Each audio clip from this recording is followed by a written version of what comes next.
You're watching River City News.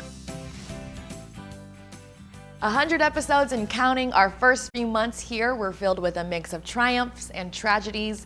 Here's a look back at some of the biggest stories we've covered since hitting the airwaves. Well, some start slow, others hit the ground running, and we were in a full sprint our first month at River City News. Not only was San Antonio home to the NCAA Men's Final Four, but Fiesta season was not far behind.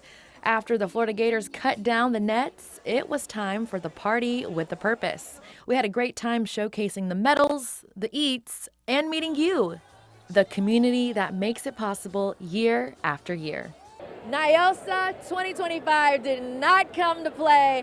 I've eaten a lot of food. I've seen so many amazing outfits, and I've seen so many of you guys. Fiesta 2025, Viva! It was a blast. I hope to be with you guys next year. And as we turned the calendar to May, election season was upon us. Mayor Ron Nirenberg had reached his term limit, and San Antonio would have its first new mayor since 2017. We actually got a chance to talk to the outgoing mayor on his hopes for his successor. There's a lot of great things happening here in San Antonio, so I want to make sure that the next mayor hits the ground running. We'll be able to, work with them however they would like, but certainly our mutual interest is the betterment of this city, and we're going in the right direction. I'm looking forward to the next mayor taking it to the next level. A whopping 27 candidates made a May win almost improbable.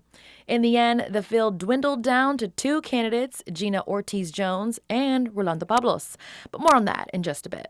And in the month of June, we covered our fair share of tragedy as the world reacted in shock at the news of King of the Hill voice actor Jonathan Joss's murder. Police say Joss was killed by his neighbor as part of a civil disagreement. City leadership, LGBTQ leaders, and others hosted a series of remembrances and vigils for the man that voiced John Redcorn. Also happening in June. I'm drifting. I'm going under. I'm going to flip. I'm going upside down. I'm going upside down. 13 people lost their lives in a horrifying and sudden flood event. It happened on Beidle Creek on the city's northwest side. Over 70 water rescues had to be performed that fateful Friday morning. Sadly, that was not the only deadly flooding event our area suffered. In the city of Kerrville, water levels rose sharply, sweeping away those along the Guadalupe River. More than 135 people died in the floods, many of them being children.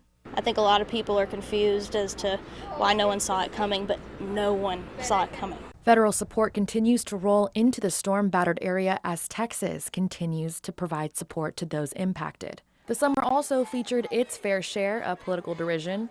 Anti-ICE protests took over cities across the U.S., and San Antonio was no different. I'm in distress for my country. This isn't the country that I was so proud of at one point. This isn't the country that, as a child, you grow up and you think of living the American dream. It's not the American dream anymore. Several protests took place in mid-June, but in the end, San Antonio leaders praised residents for staying peaceful. Back to a more hopeful beginning. That May mayoral election was inconclusive, meaning we had a runoff to cover. Both candidates, Gina Ortiz-Jones and Rolando Pablos, were kind enough to spend time with us. They laid out very different views on what was best for San Antonio. Pablos came into the race as a former Texas Secretary of State under Governor Greg Abbott, and Gina Ortiz-Jones twice ran for a congressional seat under the Democratic ticket. It set the stage for a largely partisan campaign on both sides, and that rang true, but in the end, I have been honored to serve our country in a number of ways, and I look forward to bringing my record of leadership and delivering results in service to my hometown. Mayor Ortiz-Jones won comfortably over Pablos, cruising to a nearly 10-point margin of victory. And as part of new changes, she and her fellow council members will serve 4-year terms longer than previous councils. And that's great for us as we get to know them and you get to know us. Because while we've made a few friends in our short time on River City News, we can't wait to make more, and thank you for being part of our first 100 episodes. Viva to 100 and more to come. That's right, Viva, y'all! Coming up, it's snake season in Texas. What we know to avoid the slippery fellas. And a new tour in Pope Leo's hometown is offering a unique look at the upbringing of the first American Pope. We got those stories and a lot more coming your way when River City News returns.